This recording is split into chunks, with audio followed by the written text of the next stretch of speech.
Kurumumuzun en önemli özelliği elektronik ortamda da yapılabiliyor. Kamu Denetçiliği Kurumu Türkiye'nin en yeni, en genç, en dinamik kurumlarından birisi. Bir hak arama kurumu, idareyi hukuku yönden denetleyen bir kurum. Kuruluş gayesi, amacı, hedefi şu: kamu hizmetlerinin kalitesinin artırılması, Türkiye'de hukukun üstünlüğünün sağlanması ve insan haklarının yerleşmesi, gelişmesi için kurulmuş bir kurum.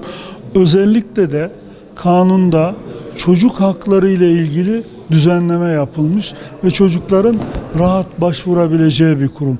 Bugün Urfa'da, Şanlıurfa'da çocuk hakları ile ilgili bir program yaptık. Çünkü çocuklarımıza küçük yaşta hukuku, hakkaniyeti, adaleti ve hak arama yollarını anlatırsak, hani diyoruz ya 21. yüzyıl Türkiye yüzyılı olacaktır, bu hedefe ulaşmış oluruz. Kamu Denetçiliği Kurumu'nda baş denetçi olarak görev yapıyorum. Biz çocuk hakları ile ilgili bu programı ilk defa Urfa'da yaptık. Buradan edindiğimiz tecrübeyi değerlendireceğiz. Eğer faydalı olursa Urfa'da başlattığımız bu programı bütün Türkiye'ye yayacağız. Bütün ülkelerde, Birleşmiş Milletler'in veya uluslararası standartlarda çocuk haklarına itina gösteriliyor. Ancak 6 aydan beri, 7 aydan beri İsrail çok zalimane bir şekilde ve uluslararası hukuku çiğneyerek, insan haklarını yok sayarak soykırım yapıyor. 35 bin kişi öldürdü Gazze'de. Bunların çoğu çocuk ve kadın. Bu bir katliamdır.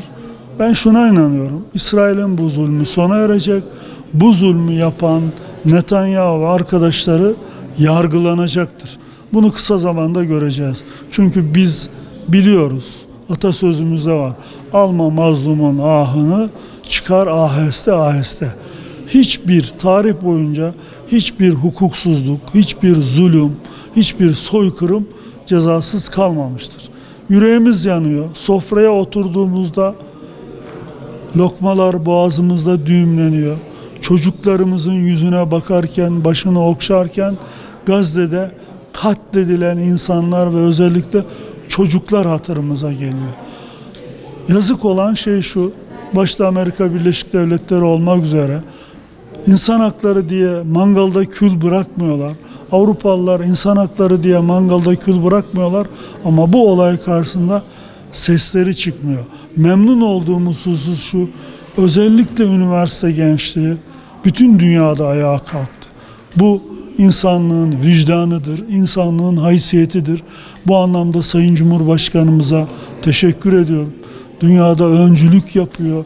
İsrail'in zulmünü durdurmak için çaba gösteriyor ve Gazze'ye dünyada en çok yardım eden Türkiye. İsrail, insanlık adına ne varsa, Hazreti Adem'den beri insanlığın birikimi ne varsa, haysiyeti, onuru, hukuku, uluslararası hukuk, bunların hepsini yerle bir etti. Hepsini. İnsanlık tarihi boyunca milyonlarca yıldan beri biriken ne varsa hepsini yok etti. Ama bunun bir bedeli olacak.